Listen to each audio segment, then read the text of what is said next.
tudo bem? Eu sou Ronaldo Vasconcelos, presidente da ONG ambientalista Ponto Terra. Este é o programa Ecologia e Cidadania e essa é TV Ponto Terra, uma TV via web, www.pontoterra.org.br.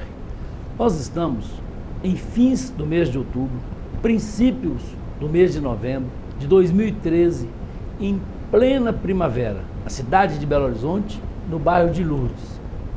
E você vai entender porque eu estou fazendo isso com tantos detalhes.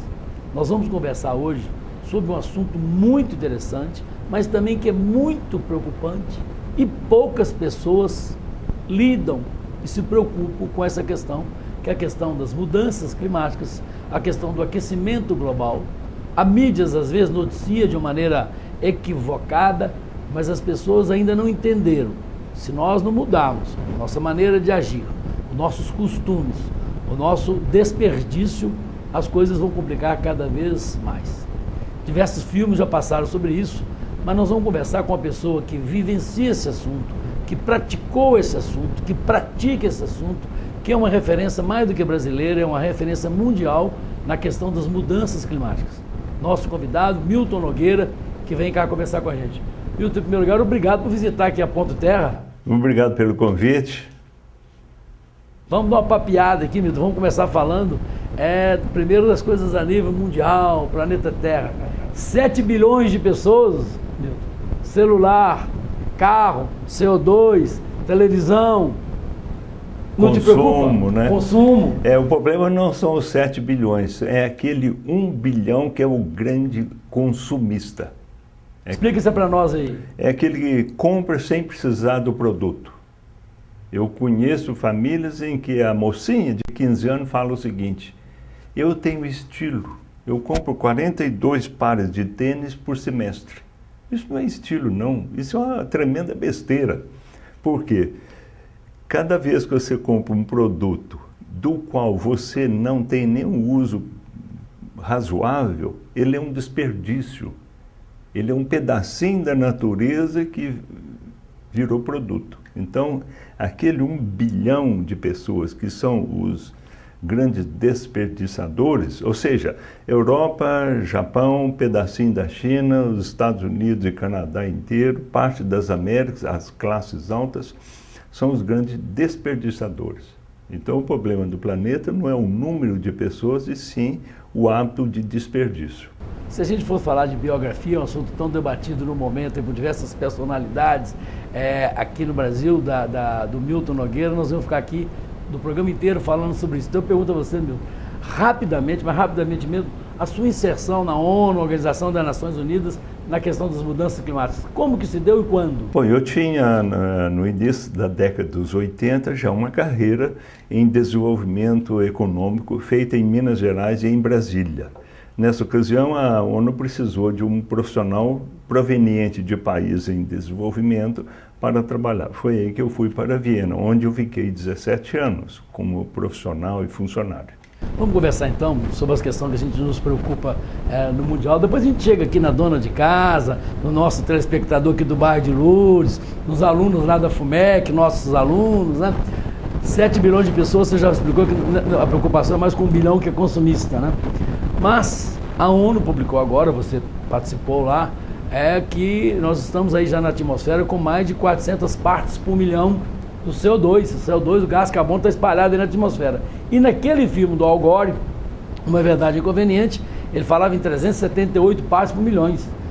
Só que agora nós chegamos a 400, e esse número é da ONU. O número da ONU deve ser confiável, não, Milton? Claro, ele é medido tonelada por tonelada pelo conjunto dos países. Por que ele é grave?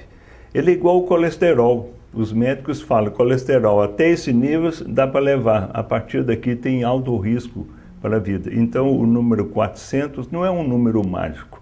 É uma medida do limite que a humanidade pode aceitar como presença do gás carbônico na atmosfera. A partir daí, como se fosse uma febre do planeta Terra. A febre passa a ser descontrolada. Então, o número 400 é um número significativo, perigosíssimo, porque chama atenção que o coletivo da humanidade precisa prestar atenção nesse limite. Vamos conversar agora um pouco sobre o Brasil, né? Eu fui deputado federal, você sabe disso. Lancei a ideia na época lá da Política Nacional de Mudanças Climáticas. Hoje já é uma lei, o próprio governo se interessou, fez. Nós dois encontramos em diversas conferências das partes, as chamadas COP, em Buenos Aires, na Argentina, depois em Montreal, no Canadá, as pessoas discutindo essa questão de mudanças climáticas. O mundo começa a agir aqui ou acolá. Mas e o Brasil, nosso Brasil, lá com o seu Fórum Brasileiro de Mudanças Climáticas, funciona ou não funciona? O Brasil é uma liderança mundial nesse assunto. Em primeiro lugar, que o Brasil, há muitas décadas, por exemplo, através do programa Proálcool, é usuário de energia renovável, a hidroeletricidade, o Proálcool, enfim, o Brasil é uma liderança. O Brasil é liderança também em formulação de política. Nem todo país tem o ferramental legal que o Brasil já tem. Lei de mudança climática, metodologia de cálculo de emissões. Por exemplo, o município de BH já fez algumas vezes a medida das emissões e captações de gás de efeito estufa no município. Nós vamos chegar nos municípios daqui a pouco. O estado de Minas Gerais também já fez esse. Vamos falar dos Então estados. O Brasil tem um instrumental, ele é método e exemplo para muitos outros países. Mas e a prática no Brasil do combate ao aquecimento global, essas coisas assim, a prática do Ministério? Eu acho que está indo muito bem naquilo que seria a grande emissão brasileira de 10 anos atrás, que era o desmatamento, Sim. Tanto da Amazônia quanto do Cerrado. O Brasil fez um trabalho exemplar de diminuir drasticamente o desmatamento da Amazônia e do Cerrado. Os demais setores, por exemplo, a construção civil, o uso do automóvel, a siderurgia, a indústria de cimento, esses estão piorando um pouquinho, ou seja, a matriz energética industrial e agrícola brasileira não está reagindo como foi a do desmatamento. No entanto, ainda assim, o Brasil tem já instituições capazes de formular boas políticas. Agora, quanto ao futuro, isso vai depender de se o Brasil vai ou não virar um país consumista, cada vez mais consumista. No automóvel, nós ficamos cada vez mais consumistas nos últimos 10 anos. O Milton está colocando aqui uma questão importante que eu quero agora discutir com você. Por exemplo, aqui na Ponte Terra nós temos um veículo e, na minha orientação, nós só colocamos etanol. Um pouco por causa dessa questão ambiental, mas convencidos que nós estamos fazendo o papel do beija-flor, né? Mas convencidos e felizes por estar fazendo isso. Agora o governo também lança uma política, Milton, esses dias, de prestigiar a produção de etanol no Nordeste brasileiro. Como que você, que conhece muito mais do assunto do que a nossa, vê a questão do uso do etanol, principalmente no Brasil? Primeiro o uso do etanol no automóvel, ele substitui a gasolina, que é um combustível fóssil. Então é espetacular essa substituição de um fóssil por um renovável. Beleza. Quanto à produção, o canavial, aí depende de como estava a terra antes do plantio. Se a terra era degradada e você traz um plantio, ótimo. Você trouxe uma produção para ali. Mas se ela tinha uma outra destinação, um outro tipo de plantio, se era plantio de milho ou de feijão, e você tira para colocar canavial, aí não é bom, nem para a produção de alimentos, e nem porque você está tirando de um bolso e passando para o outro. Vai depender, então, da aplicação em qual terra no Nordeste que isso venha a ser feito. Eu quero dizer também que no meu veículo particular, eu só uso etanol também, mesmo que esteja fazendo o papel do beija-flor, apagando um incêndio na floresta. Vou continuar assim, não sou ambientalista radical, o Milton sabe disso, não sou biodesagradável, mas eu prefiro caminhar nesse caminho de usar sempre o etanol. Vamos trazer agora nossa discussão de mudanças climáticas, né, de aquecimento global para Minas Gerais, o estado de Minas Gerais. Você participou durante certo tempo do Fórum Mineiro de Mudanças Climáticas. Nós temos aí órgãos estaduais, temos também iniciativa privada. Contextualiza, por favor, o estado. Minas Gerais faz um trabalho de casa interessante. Já há muitos anos fez o levantamento do estoque de florestas. volume de florestas em todos os tipos de cobertura em Minas Gerais. Depois fez uma estatística sobre as emissões de todos os 6 gases de efeito estufa por toda a economia de Minas Gerais, não só pela agricultura, mas também pela indústria, o setor de serviço e transporte. Fez algumas iniciativas do tipo um registro voluntário de emissões. A empresa que quiser se candidata e faz o seu registro. Então ele está se preparando para o momento em que a União, ou seja, o governo federal, fizer uma coordenação geral sobre essas políticas. Já existe a lei federal, existem planos para diferentes setores da economia brasileira no geral, mas não ainda em Minas Gerais. No entanto, Minas Gerais tem a seguinte fórmula: ele tem uma enorme quantidade de energia renovável já sendo usado. Sim. No entanto, os setores que dependem de carvão mineral, como a siderurgia, o automóvel, o caminhão, o ônibus e algumas empresas industriais estão usando cada vez mais, aos pouquinhos, a energia fóssil. Ou é o petróleo ou é o gás natural. Portanto, o balanço energético de Minas Gerais fica a cada ano um pouquinho mais marrom. Marrom é a cor que se atribui às energias fósseis. A gente fala de agenda marrom, de agenda azul, de agenda verde, né? Azul é a água. Azul é a água, né? E verde, é lógico, que são as nossas florestas. Mas, Milton, em Minas Gerais tem umas coisas também interessantes, complicadas. Minas Gerais foi pela 3ª ou 4ª vez consecutiva o estado que mais desmatou a Mata Atlântica. É lógico que é um valor absoluto, Minas é um estado grande, 600 mil quilômetros quadrados, né? E ao mesmo tempo também há um desmatamento muito forte do Cerrado em Minas Gerais. A questão do desmatamento, tanto da Mata Atlântica quanto do Cerrado, também são coisas preocupantes. Absoluto. O desmatamento do Cerrado é o problema porque essa floresta estava lá. E se você a cortar, mesmo que seja para a produção de alimento, ainda assim ela é ruim para a atmosfera, porque o estoque de carbono que estava na árvore é queimado, é destruído. Então ele vira gás e vai para a atmosfera. Então o desmatamento, do ponto de vista de mudança climática, é um desastre. Ele tem de ser parado. Para diminuí-lo, existem as complicações políticas na prefeitura, depois com o empresariado que usa disso e dos intermediários que fazem o desmatamento e depois... Então é uma situação complicada. Ela precisa ser resolvida com uma coordenação, como foi no federal. Juntou o judiciário com o Ministério Público, com a assistência técnica ambiental, o prefeito, e essa coordenação é que permitiu, no nível nacional e na Amazônia, diminuir o desmatamento. Mas Minas Gerais precisa caminhar nesse sentido. Não tem nenhum constrangimento, nenhuma vergonha em copiar o que deu certo. Se no plano federal houve essa articulação de forças e acabou dando certo, diminuição do desmatamento, principalmente na região amazônica, Minas pode copiar esse modelo e executar aqui no nosso estado. Milton, nós vamos falar agora daquilo que, na verdade, que nós gostamos mais, que a Ponto Terra é uma ONG ambientalista, mas, acima de tudo, municipalista. A questão da agenda marrom, que é a preocupação maior nossa aqui. Belo Horizonte agora, você disse que Belo Horizonte já tem um trabalho bom na área técnica, na área de formulação de alguma política, eu sei disso.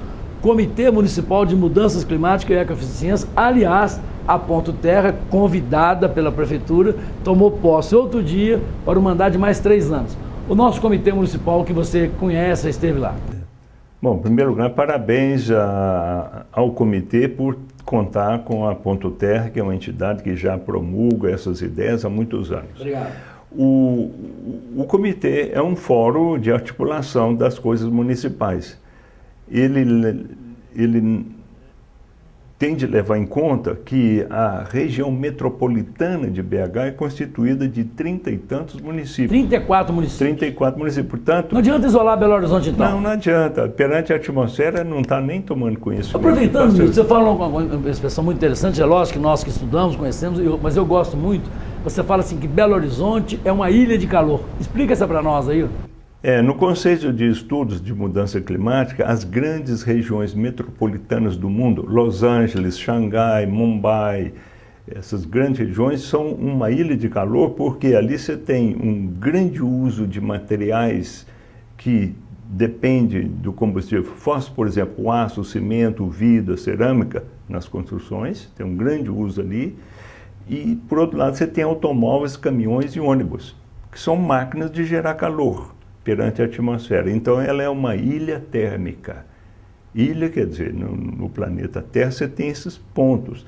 Daí que a política climática de muitos países considera que primeiro tem de planejar as ilhas térmicas. Ali é que está o verdadeiro problema de mudança do clima. Não é o caso brasileiro. O Brasil é muito extenso, então você tem a Amazônia, você tem o Cerrado. Mas Belo Horizonte é uma ilha térmica com sua região metropolitana. Milton, vamos pegar um exemplo de Belo Horizonte, vamos colocar a culpa em quem tem, né? Sem individualizar, sem fulanizar. Belo Horizonte tem hoje uma frota de veículos de mais de 1.500.000 veículos, só a cidade de Belo Horizonte. É bom que você, telespectador, que você, internauta, guarde esse número. A cidade de Belo Horizonte, só Belo Horizonte, tem mais de 1.500.000 veículos, automóveis, tratores, caminhões, ônibus, motocicletas e bicicleta. O veículo expele CO2, não? Todo veículo consome gasolina, nem que seja em mistura com o etanol, o carro flex. Mas consumiu gasolina, consumiu diesel, pôs gás carbônico na atmosfera, inevitável. Então, 1 milhão de automóveis numa frota é um problema do ponto de vista de clima.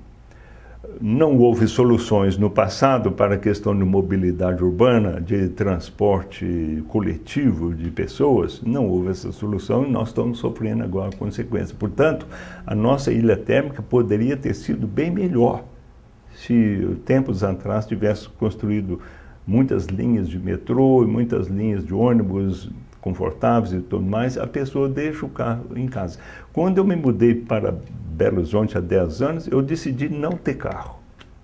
Eu vou a pé, na maioria dos lugares, porque é mais simples para a pessoa andar a pé numa cidade tão confusa quanto isso aqui, além de contribuir também de emitir menos assim, né? Enquanto eu estou a pé, eu não estou consumindo, não estou emitindo gás carbônico aí, né?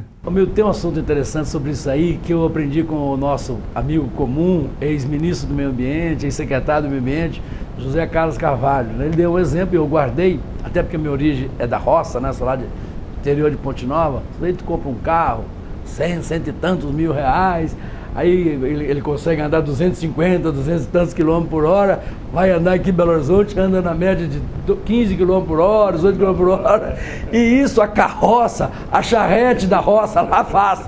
Como é que explica isso, Milton? O homem está evoluindo ou o homem está evoluindo? Como é que é isso? A civilização do desperdício. Então conta para nós sobre o desperdício. Um dos fundamentos do capitalismo é o desperdício. O lucro, na verdade, em parte vem do desperdício. Se não houver desperdício, a empresa vende menos. Então, a promoção do desperdício faz parte desse regime de mercado.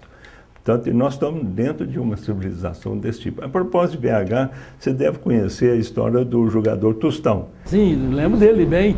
Até porque ele era nosso adversário, muito bom de bola, né? Conta para nós do Tostão aí. Dizem que quando ele foi a Londres com a seleção brasileira, em 1970, chegou em Londres, ele olhou para um lado, olhou para o outro e falou assim: olha lá, gente, igualzinho lá em Belo Horizonte, todo mundo na contramão. Ou seja, a ideia do caos do automóvel, quanto mais automóvel, mais caos você traz para a cidade. Não só em Londres, mas também em BH. Vamos lá.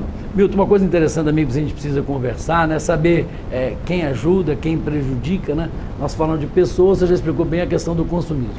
Belo Horizonte está num processo de grande desenvolvimento da construção civil, a gente gosta disso, até pela minha formação. Mas eu quero te perguntar, até pela nossa formação de engenheiro, você também é engenheiro, eu também sou, então a gente vê uma obra começando, você fica satisfeito, né? Gera mão de obra, gera emprego, gera impostos, tudo isso aí é o lado positivo. Mas tem uma questão que nós dois comentamos, que você comentou comigo, que é a questão do desperdício. É desperdício na obra. Conta para nós o desperdício na obra, principalmente do piso. Desperdício na obra e depois o desperdício no uso. O desperdício na obra é, por exemplo, faz a laje. Em cima da laje põe uma cerâmica. Sim, acabou, está Aí pronto. vem alguém e fala, não, precisa de um assoalho de madeira, que vem lá da Amazônia. Sim. Madeira. E depois vem a decoradora e fala, não. Não ficou bom não ficou bonito não. Vamos colocar um carpete. Então você tem 4 camadas, onde 2 seriam suficientes, né? Essa fórmula do desperdício, esse troca-troca de materiais, que é um dos problemas. Por que razão que as construções civis no Brasil duram 5 anos, 10 anos e já começa a cair azulejo, soltar piso? Por que razão, Milton Nogueira? Eu quero saber de você. Consumismo. Porque a estratégia da indústria de construção civil é fazer, reciclar e construir de novo essas coisas. Daí é um desperdício que é ruim para o consumidor. O prédio onde eu moro tem 22 anos. Já tem vários problemas de encanamento e de piso que soltou, e troca isso e troca aquilo. Então, essa estratégia do desperdício na construção civil, ela é ruim para todo mundo, inclusive para a própria indústria.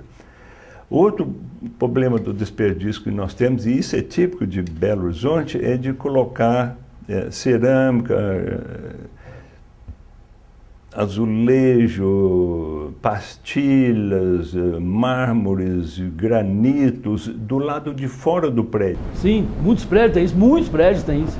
A tecnologia mais simples de construção, a mais conveniente, seria de uma pintura do lado externo que você renova a cada tempo. Também na minha região do bairro Funcionário, por exemplo, vários prédios já tiveram as placas caindo. E quando começam as placas cair do lado de fora, é um problema, porque você tem de tirar tudo e fazer de novo a cada 10 anos. Isso é um estratégia. O Palácio de Versalhes está lá há mais de 300. Faz uma nova pintura, mas não cai as partes do palácio. Então, essa estratégia do desperdício é... Por que isso é ruim para o clima? Porque cada uma dessas cerâmicas é feita de energia lá na fábrica de cerâmica. Se ela é de granito, é uma lavra de granito que foi dilapidada para ter uma placa que vai cair daí a poucos anos. Se as pessoas pensassem, nós caminhamos agora para o final do programa, né? As pessoas pensassem, eles fariam uma coisa que é mais ou menos quase que óbvia. Você ganha dinheiro, você economiza dinheiro, não pelo que você ganha, mas é pelo que você deixa de gastar. Eu não escondo de ninguém, eu sou pão duro com minhas coisas, sou pão duro com as coisas públicas, né? É até bom que seja assim, mas eu vejo muito desperdício, por exemplo, umas mulheres que têm 300 pares de sapato, homens, para falar de nós também, que tem 100 gravatas, qualquer coisa assim, né? Nós não temos 100 pescoços, as mulheres não têm 300 pares de sapato. Para terminar, Milton Nogueira, mas para terminar mesmo, eu quero te perguntar o seguinte: o Brasil tem 5.565 cidades, Minas Gerais tem 853 cidades. As cidades brasileiras têm jeito na questão das mudanças climáticas? Tem jeito? Tem sim. Primeiro é a questão de fazer o plano. Já é lei, os municípios têm que fazer 2 planos. Um plano diretor de desenvolvimento para décadas à frente e um plano de resíduos sólidos, que meados do ano que vem, 2014, eles têm que fazer um plano. Então, essa é uma fórmula muito interessante de envolver a população.